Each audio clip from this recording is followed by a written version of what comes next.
سوره غافیر یعنی آمرزنده در مکه نازل شد.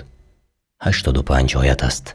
بسم الله الرحمن الرحیم. به نام الله بخشاینده و مهربان. حمیم. حامیم.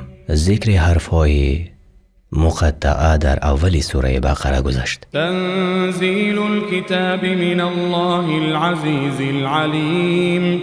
نزول کتاب یعنی این کتاب از سوی الله شکست ناپذیر داناست. غافر الذنب وقابل التوب شدید العقاب ذی الطول لا اله الا هو الیه المصیر.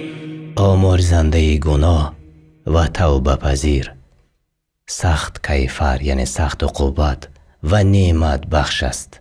هیچ معبود به حق جز او نیست و بازگشتی همه ما به سوی اوست. ما یجادل فی آیات الله الا الذین کفروا فلا یغررک تقلبهم فی البلاد.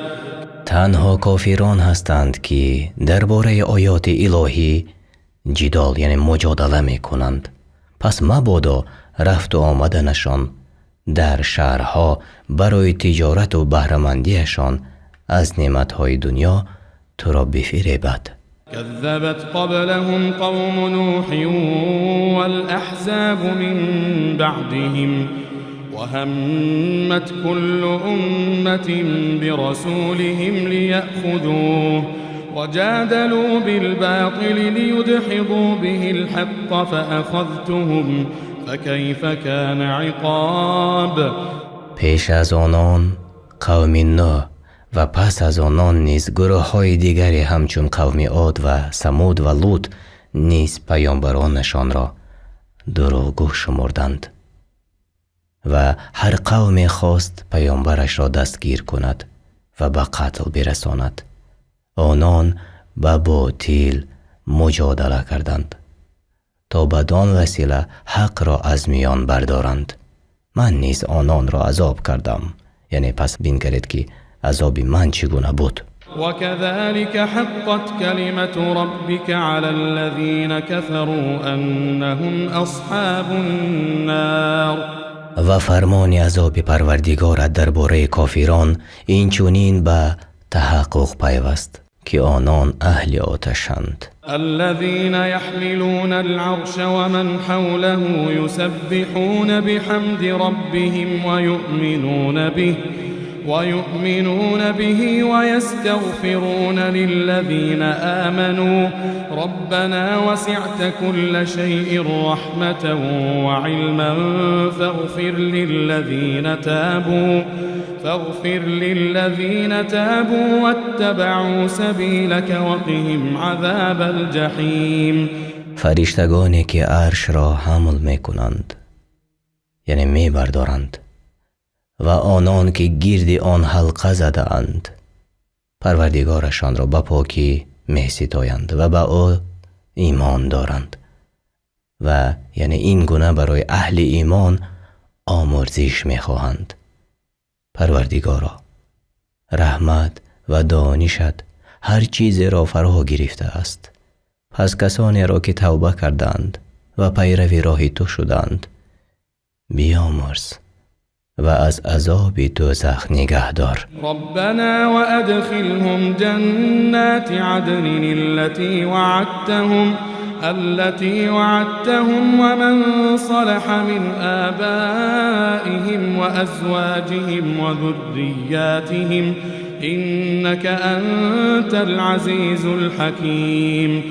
پروردگارا آنان و پدران یعنی و مادران و همسران و فرزندان صالحشان را در باغ‌های جاویدانی بهشت که وعده داده ای داخل کن که بی تردید تو شکست ناپذیر و حکیمی. وقهم السيئات ومن تق السيئات يومئذ فقد رحمته وذلك هو الفوز العظيم. بار الها آنان را از بدیها حفظ کن و هر کی را در آن روز از بدی ها نگه داری، فرا گرفته رحمتت قرار داده ای. این همان کامیابی بزرگ است.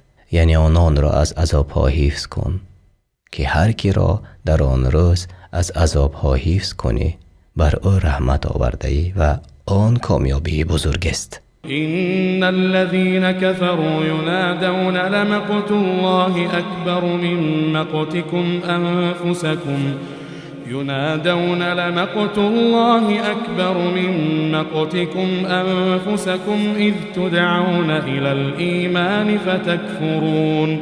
و کافران را در دوزخ ندا می دهند که دشمنی و خشم الله تعالی سخت‌تر از دشمنی و خشم شما نسبت به خودتان است، چرا که به ایمان دعوت می شدید ولی یعنی با دشمنی نسبت به خود عقیده توحید را انکار می کردید. قالوا ربنا أمتنا اثنتين وأحييتنا اثنتين فاعترفنا بذنوبنا فهل إلى خروج من سبيل. آنان در پاسخ می گویند پروردگارا ما را دوبار می راندی و دوبار زنده کردی، پس اکنون که به گناهان خود اعتراف کردیم آیا راه برای خروج از دوزخ وجود دارد؟ ذلكم بأنه إذا دعي الله وحده كفرتم وإن يشرك به تؤمنوا فالحكم لله العلي الكبير. به آنان گفته می شود این عذاب بدان سبب است که چون الله تعالی به یکتایی خوانده می شد این کار می کردید، ولی اگر به او شرک آورده می شد ایمان می آوردید. اکنون داوری از آن الله بلند مرتبه بزرگ است. هو الذي يريكم آياته وينزل لكم من السماء رزقا وما يتذكر إلا من ينيب. اوست که نشانه های بزرگ قدرت خود را به شما ای آدمان نشان می دهد و برایتان از آسمان رزق و روزی می فرستد. تنها کسی پند می گیرد که به یگانگی الله و عبادت خالص رجوع می کند، یعنی رو به سوی الله می آورد. تفسیر طبری. فادعوا الله مخلصین له الدین ولو کره الكافرون. تنها الله را با اخلاص و اعتقاد بخوانید هرچند کافران ناخشنود باشند. رفیع الدرجات ذو العرش يلقي الروح من أمره على من يشاء من عباده لينذر يوم التلاق. او دارای درجات رفع و صاحب عرش است و به سوی هر یک از بندگانش که بخواهد با فرمان خویش وحی می‌فرستد تا به آنان درباره روز ملاقات هشدار دهد. يوم هم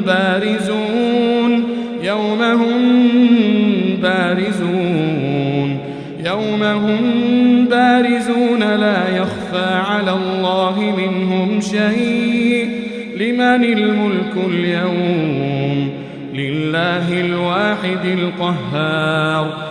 آن روز که مردم حاضر و نمایان می شوند و چیزی از آنان بر الله تعالی پوشیده نخواهد ماند. الله تعالی می فرماید امروز فرمان روایی از آن کیست؟ آنگاه خود می فرماید از آن الله یگانه پیروزمند. اليوم تجزى كل نفس بما كسبت لا ظلم اليوم إن الله سریع الحساب. امروز هر کس در برابر آنچه کرده است پاداش داده می شود و هیچ ستمی در میان نیست. بیگمان الله تعالی در حساب رسی سریع است. وأنذرهم يوم الآزفة إذ القلوب لدى الحناجر كاظمين ما للظالمين من حميم ولا شفيع يطاع. با آنان در مورد روز قیامت که بسیار نزدیک است هشدار بده. آنگاه که از شدت وحشت جانها به گل و گاه می رسد در حالی که سرشار از اندوه شدند در آن روز ستمگاران نه دوست مهربانی دارند و نه شفیعی که سخنش پذیرفته شود. یعلم خائنة الاعین و ما تخفی الصدور. الله تعالی دزدانه نگاه کردن چشمها را و هر چی را که دلها پنهان می‌دارند می‌داند. یعنی ابن عباس رضی الله عنه در تفسیر این آیت گفته است مراد از این مرد است که بر اهل یک خانواده وارد می شود و در میانشان زنی زیبا است. پس چون غافل می شوند نگاهی دزدانه به سوی آن زن می افکند، در حالی که الله تعالی از دل وی آگاه است و می داند که او حتی دوست دارد کاش بر آن زن نزدیک می شد. روایت ابن ابی حاتم تفسیر ابن کثیر. والله یقضی بالحق والذین يدعون من دونه لا يقضون بشيء إن الله هو السمیع البصیر. الله تعالی به عدالت داوری می کند و معبودانی که یعنی مشرکان به جای الله تعالی عبادت می کنند هیچ گونه داوری ندارند، براستی که الله تعالی شنوا و بیناست. اولم يسيروا في الارض فينظروا كيف كان عاقبة الذين كانوا من قبلهم كانوا هم اشد منهم قوة وآثارا في الارض فأخذهم الله بذنوبهم وما كان لهم من الله من واق. آیا مشرکان در زمین گردش نکردند تا ببینند سرانجام کسانی که پیش از آنان بودند چگونه بوده است؟ آن اقوام گذشته نیرومندتر از اینها بودند و آثار و بناهای بیشتری در زمین پدید آوردند، اما الله تعالی آنان را به سبب گناهانشان عذاب کرد، در حالی که در برابر عذاب الله تعالی هیچ یار و مدافع نداشتند. ذلك بأنهم كانت تأتيهم رسلهم بالبينات فكفروا فأخذهم الله إنه قوي شديد العقاب. این عذاب از آن سبب بود که پیامبرانشان با دلیل‌های روشن نزدشان آمدند ولی پیامبرانشان را انکار کردند و الله هم آنان را به عذابش فرو گرفت. و هر آینه الله نیرومند است، کسی او را مغلوب نتواند کرد و سخت عقوبت است به کسانی که به او تعالی ایمان نآوردند و نافرمان برداری کردند. ولقد ارسلنا موسى بآیاتنا و سلطان مبین. ما موسی را با معجزات خود و دلیل قطعی فرستادیم الى فرعون و هامان و قارون فقالوا ساحر کذاب. به سوی فرعون و هامان و قارون، ولی آنان گفتند او جادوگر دروغگوست. فلما جاءهم بالحق من عندنا قالوا اقتلوا أبناء الذين آمنوا معه واستحيوا نساءهم وما كيد الكافرين إلا في ضلال. اما هنگامی که موسی معجزات الهی و دلیل‌های محکم را از جانب ما بر آنان نشان داد، فرعون و یارانش سرکشی کردند و گفتند پسران کسانی را که به موسی ایمان آوردند بکشید و زنانشان را برای کنیزی زنده نگه دارید، ولی نیرنگ کافران محکوم و فناست، یعنی گذرنده است. وقال فرعون ذروني أقتل موسى وليدع ربه إني أخاف أن يبدل دينكم أو أن يظهر في الأرض الفساد. و فرعون به بزرگان قومش گفت بگذارید مرا تا موسی را بکشم و او پروردگار خود را به یاری طلبد، چی طوری که او گمان می کند که پروردگارش او را به سوی ما فرستاده است و او را از ما نگه می دارد. می ترسم که موسی دینتان را دگرگون کند یا در این سرزمین مصر فساد برانگیزد. تفسیر ابن کثیر. وقال موسى إني عذت بربي وربكم من كل متكبر لا يؤمن بيوم الحساب. موسی گفت من از شر هر متکبری که به روز حساب باور ندارد به پروردگار خویش و پروردگار شما پناه میبرم. وقال رجل مؤمن من آل فرعون يكتم إيمانه أتقتلون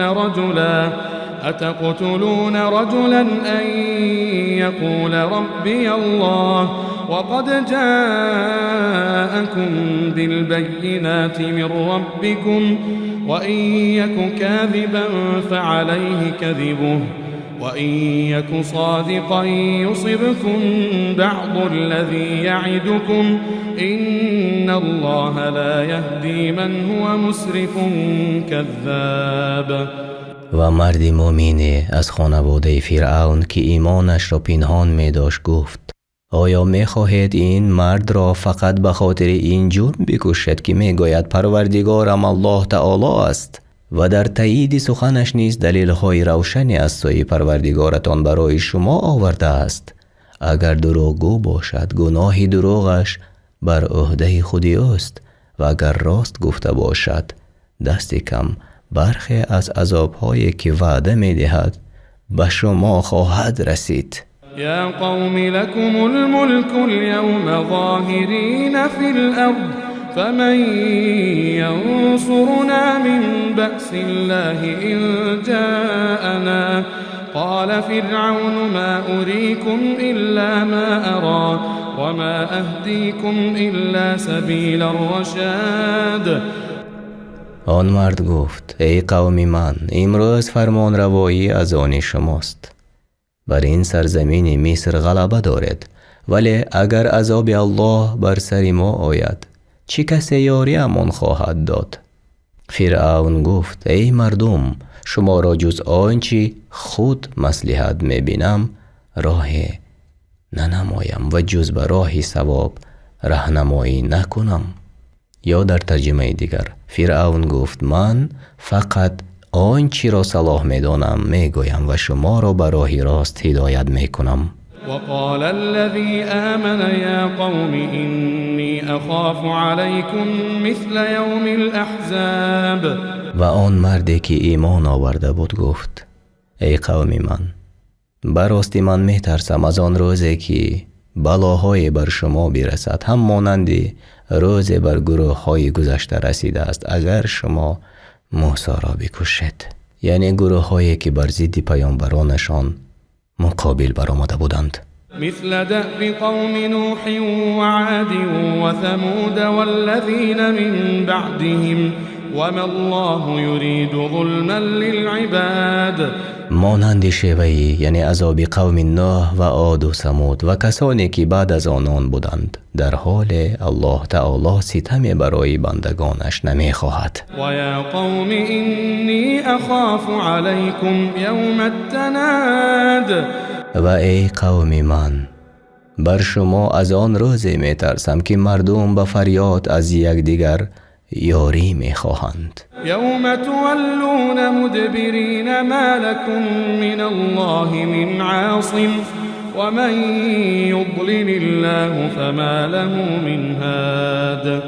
همان روزی که همگی از ترس به عقب باز می کردید و در برابر مجازات الله تعالی هیچ محافظ ندارد و هر کی را الله تعالی گمراه کند هیچ هدایتگری نخواهد داشت. ولقد جاءكم يوسف من قبل بالبينات فما زلتم في شك مما جاءكم به حتى إذا هلك قلتم لن يبعث الله من بعده رسولا كذلك يضل الله من هو مسرف مرتاب. پیش از این نیز یوسف با دلیل‌های روشن نزدتان آمد، اما شما از آنچه برایتان آورده بود پیوسته در شک بودید تا زمانی که از دنیا رفت و بر تردیدتان افزوده شد. آنگاه گفتید الله تعالی هرگز پس از وی پیامبری را مبعوث نخواهد کرد. الله تعالی اسرافکاری بدگمان را این گونه گمراه می سازد. الذين يجادلون في آيات الله بغير سلطان أتاهم كبر مقتا عند الله وعند الذين آمنوا كذلك يطبع الله على كل قلب متكبر جبار. کسانی که در مورد آیات الهی به آن که دلیل داشته باشد به مجادله برمیخیزد، یعنی رفتارشان نزد الله تعالی و مؤمنان سخت ناپسند است. الله تعالی این گونه بر دل هر متکبری خودکامه مهر غفلت میزند. وقال فرعون يا هامان ابن لي صرحا لعلي أبلغ الأسباب. فرعون به وزیرش گفت ای هامان برای من بنای بلند بساز، شاید به راه‌های برسم. أسباب السماوات فأطلع إلى إله موسى وإني لأظنه كاذبا وكذلك زين لفرعون سوء عمله وصد عن السبيل وما كيد فرعون إلا في تباب. راه‌های در آسمان ها که مرا تا عرش الهی ببرد تا به معبود موسی بنگرم و از او تعالی آگاه شوم، هرچند من قطعاً او را دروغگو میپندارم. بدینسان زشتی کردار فرعون در نظرش آراسته گشت و از راه حق باز ماند و نیرنگ فرعون به زیان و تباهی انجامید. وقال الذي آمن يا قوم اتبعون اهدكم سبيل الرشاد. آن مرد مومن گفت ای قوم من، از من پیروی کنید تا شما را به راه راست هدایت کنم. يا قوم إنما هذه الحياة الدنيا متاع. يا قوم إنما هذه الحياة الدنيا متاع وإن الآخرة هي دار القرار. ای قوم من، این زندگی دنیا بهره اندک و زودگذر است و آخرت سرای جاودان است. من عمل سیئة فلا یجزى الا مثلها ومن عمل صالحا من ذكر او انثى وهو مؤمن فأولئك يدخلون الجنة يرزقون فيها بغير حساب. هر کس در این دنیا کاری بدی بکند در آخرت جز مانند عملش جزا نیابد و هر کس از مرد و زن که مؤمن باشد و عمل صالح به جای آورد پس آنها به بهشت داخل شوند و از نعمتهای جنت به حساب روزیشان دهند. ويا قوم ما لي أدعوكم إلى النجاة وتدعونني إلى النار. ای قوم من، چی شده که من شما را به راه نجات دعوت می کنم ولی شما مرا به آتش فرا می خوانید؟ تدعونني لأكفر بالله وأشرك به ما ليس لي به علم وأنا أدعوكم إلى العزيز الغفار. مرا دعوت می کنید که الله را انکار کنم و چیزی را که در قدرت با الله تعالی شریک گردانم که هیچ اطلاعی از آن ندارم، در حالی که من شما را به سوی پروردگاری شکستناپذیر و آمرزگار فرا می خوانم. لا جرم أن ما تدعونني إليه ليس له دعوة في الدنيا ولا في الآخرة ليس له دعوة في الدنيا ولا في الآخرة وأن مردنا إلى الله وأن المسرفين هم أصحاب النار. بیشک آنچه شما مرا به بت‌هایتان دعوت میکنید نه حق دعوت در دنیا دارند و نه در آخرت و البته بازگشت ما به سوی الله برحق است و او هر یک عمل کننده را موافق عملشان جزای مناسب میدهد و حتما اسرافکارانی که با کفر و گناه و خونریزی ها از اندازه بیرون رفتند در جهنم باشند. فستذكرون ما أقول لكم وأفوض أمري إلى الله إن الله بصير بالعباد. بزودی سخنان مرا به یاد خواهید آورد و من کار خود را به الله تعالی واگذار میکنم زیرا الله تعالی نسبت به کردار بندگان بیناست. فوقاه الله سیئات ما مکروا وحاق بآل فرعون سوء العذاب. پس الله تعالی او را از آسیب دسیسه آنان حفظ نمود و عذاب سخت دامنگیری فرعونیان شد. النار يعرضون عليها غدوا وعشيا ويوم تقوم الساعة أدخلوا آل فرعون أشد العذاب. همان آتشی که در قبرهایشان بامداد و شامگاه بر آن عرضه می شود و روزی که قیامت برپا گردد فرمان می رسد فرعونیان را در سخت‌ترین عذاب وارد کنید. و اذ یتحاجون فی النار فيقول الضعفاء للذين استكبروا إنا كنا لكم تبعا فهل أنتم مغنون عنا نصيبا من النار. آنگاه که در آتش دوزخ کشمکش یعنی مجادله می کنند مردمانی زیر دست به راهبرانی گمراهگر می گویند ما پیرو شما بودیم آیا ممکن است بخشی از عذاب آتش را از ما دور کنید؟ قال الذين استكبروا إنا كل فيها إن الله قد حكم بين العباد. رهبرانی گمراهگر می گویند بتردید همه ما در آتش خواهیم بود الله تعالی میان بندگانش داوری کرده است. وقال الذين في النار لخزنة جهنم ادعوا ربكم يخفف عنا يوما من العذاب. و کسانی که در آتشند به نگهبانان دوزخ می گویند از پروردگارتان بخواهید که برای یک روز این عذاب را از ما بردارد. قالوا اولم تك تأتيكم رسلكم بالبينات قالوا بلى قالوا فادعوا وما دعاء الكافرين الا في ضلال. آنان پاسخ می دهند آیا پیامبرانتان با دلیل‌های روشن نزد شما نآمده بودند؟ دوزخیان می گویند بله و مأموران می گویند پس به نتیجه درخواست کنید که درخواست کافران مردود و تباه است یعنی و دعای کافران غیر آن که برباد رود چیزی دیگر نخواهد بود. إنا لننصر رسلنا والذين آمنوا في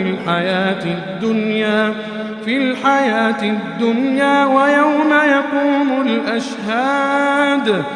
بیگمان ما پیامبران خود و اهل ایمان را در زندگی دنیا و روزی که گواهان به شهادت برمیخیزند یاری میکنیم.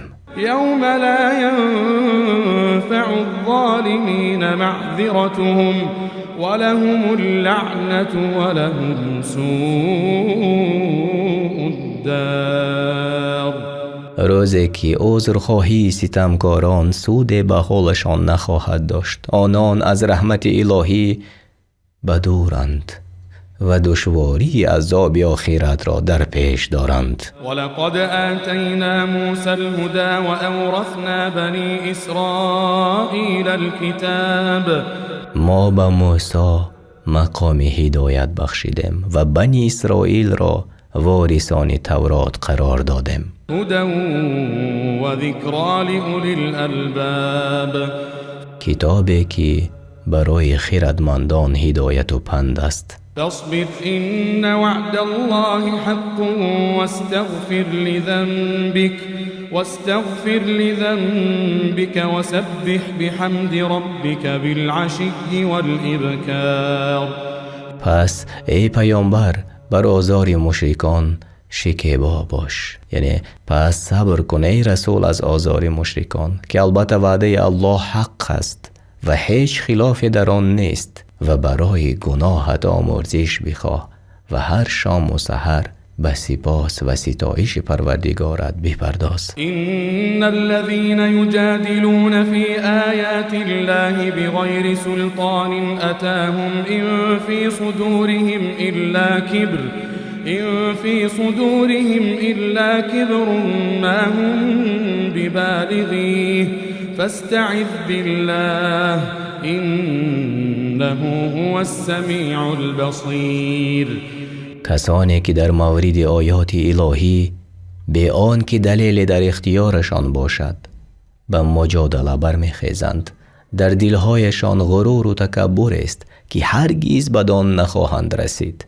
پس از شر ایشان به الله تعالی پناه ببر که براستی او شنوا و بیناست. لخلق السماوات والأرض أكبر من خلق الناس ولكن أكثر الناس لا يعلمون.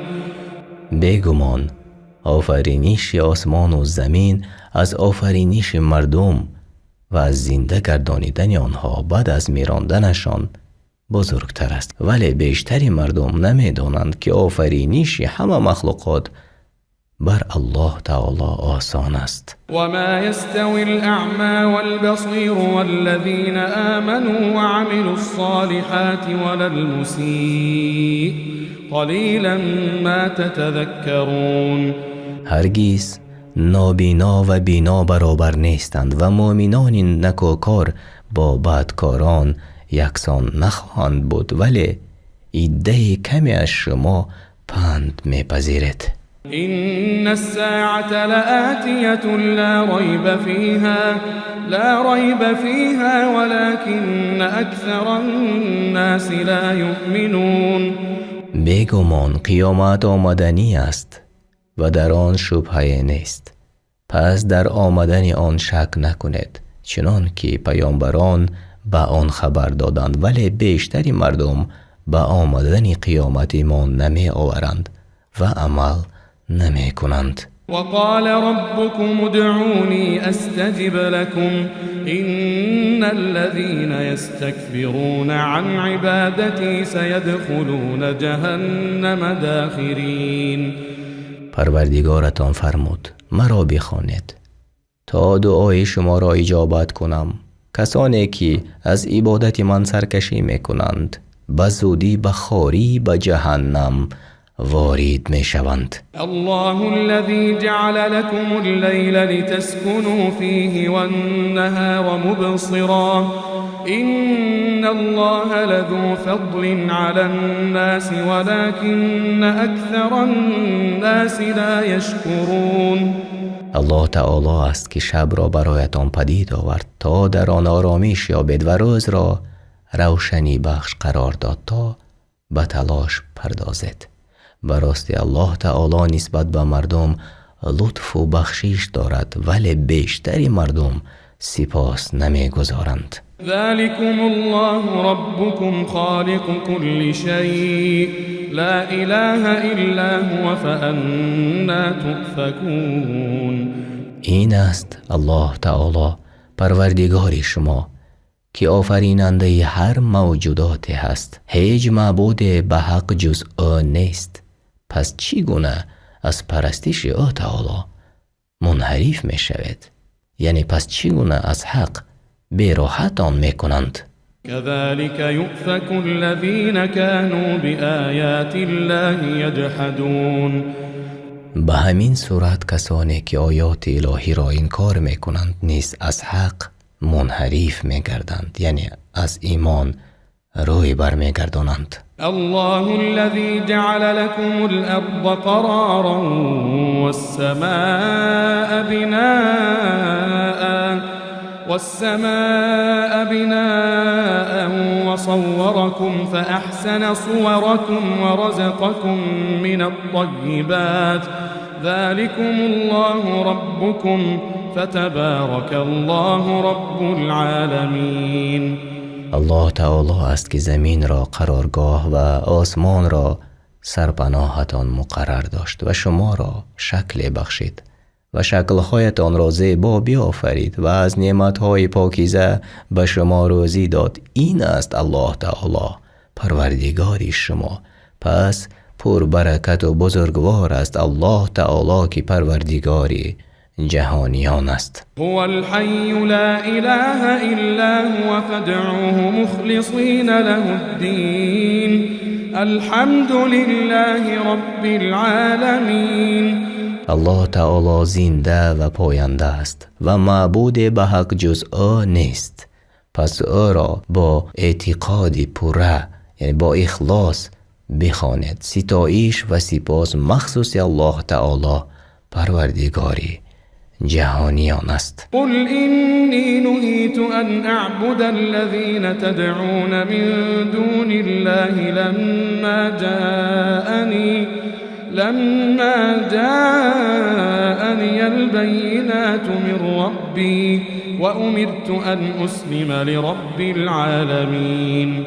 بگو ای رسول برای مشرکان قوم خود، من نهی شدم که چیزهایی را که غیر الله بر حق می پرستید پرستش کنم، در حالی که از جانب پروردگارم برای من دلیل‌های روشن آمده است و به من فرمان داده شد که در برابر پروردگاری جهانیان کلاً تسلیم باشم. هو الذي خلقكم من تراب ثم من نطفة ثم من علقة ثم من علقة ثم يخرجكم طفلا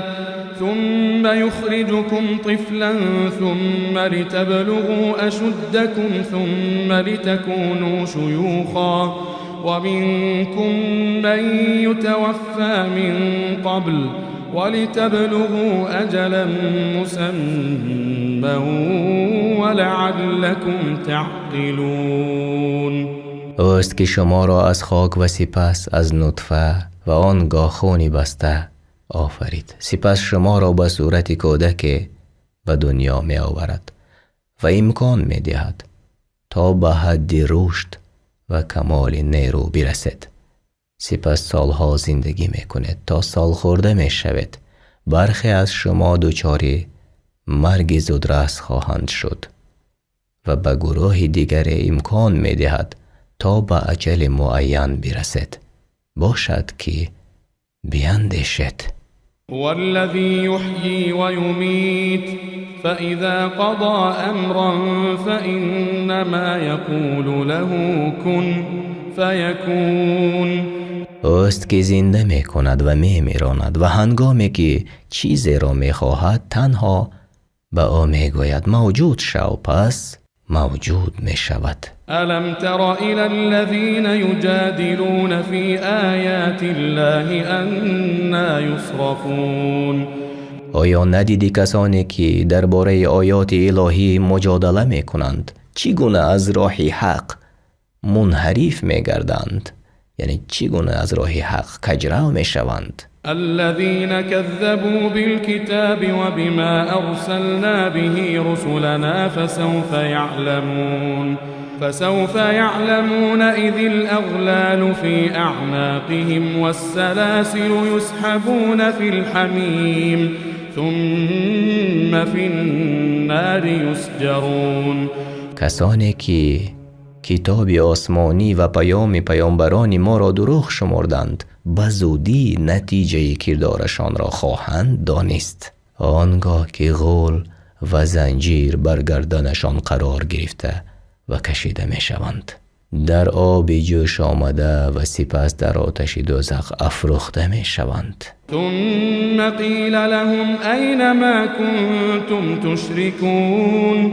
آنگاه به ایشان گفته می شود بت‌هایی که شریک الله تعالی قرار می دادید کجا هستند؟ من دون الله قالوا ضلوا عنا بل لم نكن ندعو من قبل شيئا كذلك يضل الله الكافرين. همان معبودانی که به جای الله تعالی عبادت می کردید آنان گویند از نظر ما ناپدید شدند، گویی که ما هرگز پیش از این چیزی را به پرستش نمی خواندیم. این گونه الله تعالی کافران را گمراه می کند. ذلكم بما كنتم تفرحون في الأرض بغير الحق ذلكم بما كنتم تفرحون في الأرض بغير الحق وبما كنتم تمرحون. این عذاب از آن جهت است که به ناحق در زمین شادمانی و سرمستی می کردید و فخر می فروختید. ادخلوا ابواب جهنم خالدین فیها فبئس مثوى المتکبرین. اکنون از درهای جهنم وارد شوید و جاویدانه در آنجا بمانید و براستی که جایگاه متکبران چی بد جایگاه است. فاصبر ان وعد الله حق فإما نرينك بعض الذي نعدهم أو نتوفينك فإلينا يرجعون. فاصبر إن وعد الله حق فإما نرينك بعض الذي نعدهم أو نتوفينك فإلينا يرجعون. ای رسول، پس صبر کن و در راه دعوت خود دوامت کن. البته وعده الله راست است. آنچه به تو وعده داده ایم زود است که برای تو آن را اجرا نماییم، یا بعضی از آن چیزها را یعنی عذاب را که به آن مشرکان وعده داده ایم به تو نشان می دهیم تا آن را مشاهده کنی، یا تو را پیش از فرا رسیدن عذاب بر آنها بمیرانیم. پس روز قیامت آنها به نزد ما بازگردانیده شوند و به سبب کفری که ورزیدند آنها را زود به عذاب سخت بچشانیم. ولقد ارسلنا رسلا من قبلك منهم من قصصنا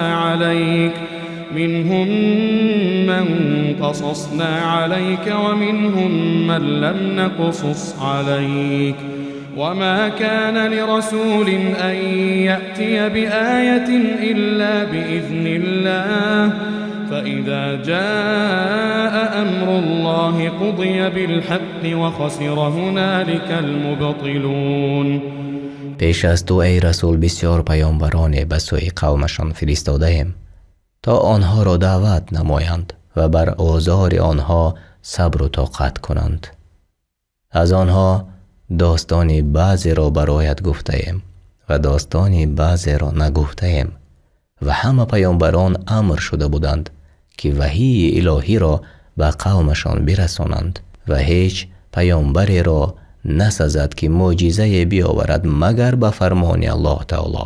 و چون فرمان الله برای عذاب تکذیب کنندگان در رسد میان پیامبران و دروغ برآورندگانشان بر حق داوری گردد و آنان که بر باطل بودند آنجا زیان خواهند دید. الله الذي جعل لكم الأنعام لتركبوا منها ومنها تأكلون.